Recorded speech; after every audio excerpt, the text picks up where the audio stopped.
लाखों पूर्वांचली रहते हैं दिल्ली में। आतिशी जी, आपने ठीक कहा, सबसे बड़ा पर्व उनका छठ होता है। लेकिन दिल्ली में छठ जो मनाया गया पूर्वांचली भाई बहनों द्वारा, वो यमुना में नहीं मनाया गया, क्योंकि यमुना हमारी, मैं भी दिल्ली में रहता हूं, गंदे नाले से भी गंदी है। उनको मैदान में गड्ढे खोदकर नहर जैसा पानी बहाकर वहां छठ मनाना पड़ा। यह किसका दोष है?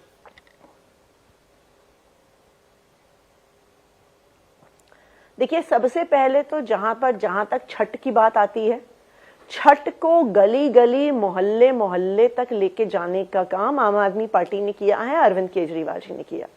दूसरी बात, वैसे छठ के समय जो आपके टीवी चैनल ये झाग की फोटोएं दिखाते हैं, आपको पता है कहां से आता है? इसकी देन उत्तर प्रदेश का आगरा कैनाल है। वो छठ के समय दिल्ली वालों के खिलाफ षड्यंत्र करके ये जो झाग की फोटोएं आप दिखाते हैं, ये साल भर क्यों नहीं होता? ये सब छठ के समय पे क्यों होता है? ये एकदम से छठ के समय से कहां से आ जाती है झाग? भारतीय जनता पार्टी की यूपी में सरकार है। यूपी कैनाल से, यूपी से आने वाले पानी में जो वहां पे फैक्ट्री का दूषित पानी है, उसको जानबूझकर छठ के समय छोड़ा जाता है और यमुना जी को गंदा किया जाता है। आप अगली बार आप साल भर की रिपोर्टिंग कर लीजिए कालिंदी कुंज पे।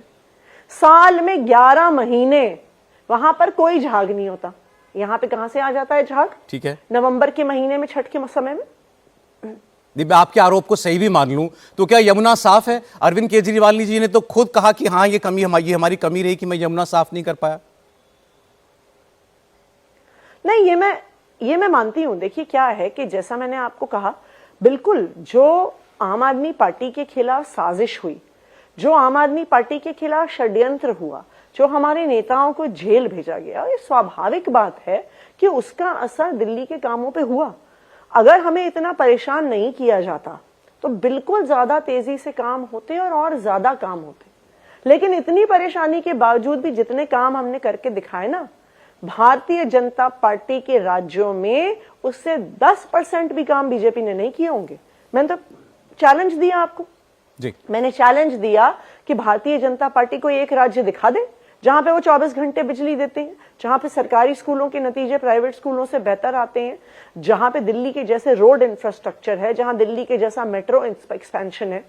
अभी कुछ दिन पहले प्रधानमंत्री जी इस बात को कह रहे थे कि उनके 10 साल में पूरे देश में 1000 किलोमीटर की मेट्रो की लाइन उन्होंने बना दी।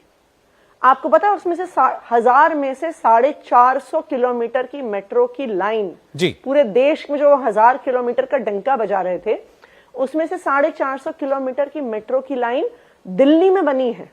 7,500 करोड़ का इन्वेस्टमेंट उसमें दिल्ली सरकार ने किया है।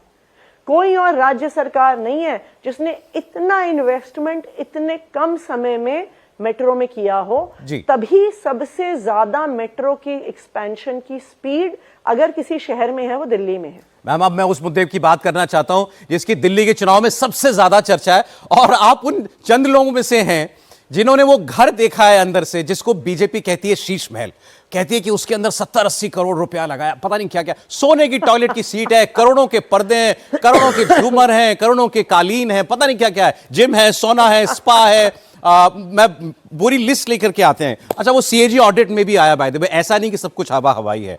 अब आज दिल्ली को बताइए ना, उस घर के अंदर क्या है? देखिए, मैं तो अभी तो 2 दिन पहले संजय सिंह जी और सौरभ भारद्वाज जी मीडिया को भी लेके जाना चाह रहे थे।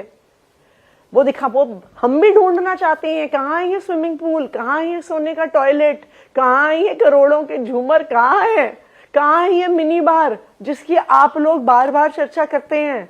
हम तो मीडिया को लेके जा रहे थे कि सारा दूध का दूध, पानी का पानी हो जाए।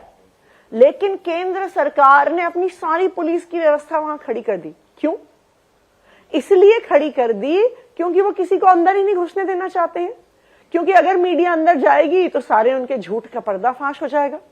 हमारा तो ये भी चैलेंज है, आप दिल्ली के सीएम आवास को मीडिया के लिए खोल दीजिए, और आप इस देश के प्रधानमंत्री जी का जो राजमहल है, जो उन्होंने 2700 करोड़ रुपए खर्च करके बनाया है, उसको भी खोल दीजिए मीडिया के लिए। ठीक है, देखे तो सही कि जो लाखों के पेन प्रधानमंत्री जी यूज करते हैं वो कहाँ है? जो हर 3 घंटे में वो कपड़े बदलते हैं, जो ऐसा सुनने में आया है 5,500 जोड़ी कपड़े प्रधानमंत्री जी के पास हैं, वो कहां पे हैं? जो सुनने में आया है कि उनके यहां जो 300 करोड़ की कालीन है, जो कहीं से मिडल ईस्ट से आई है, जो सोने के धागे से बुनी हुई है, वो कहां पे है? तो प्रधानमंत्री जी का राजमहल भी देश को दिखा दिया जाए। नहीं, तो इसमें सबको कोई हर्ज साफ नहीं है हो मैम। जाएगा पीएम आवास कि कैसा है ये भी लोगों को आखिरकार पता चले, दिल्ली का कौन सीएम आवास ऐसी कैसा है ये भव्यता भी में पता रहता है? चले।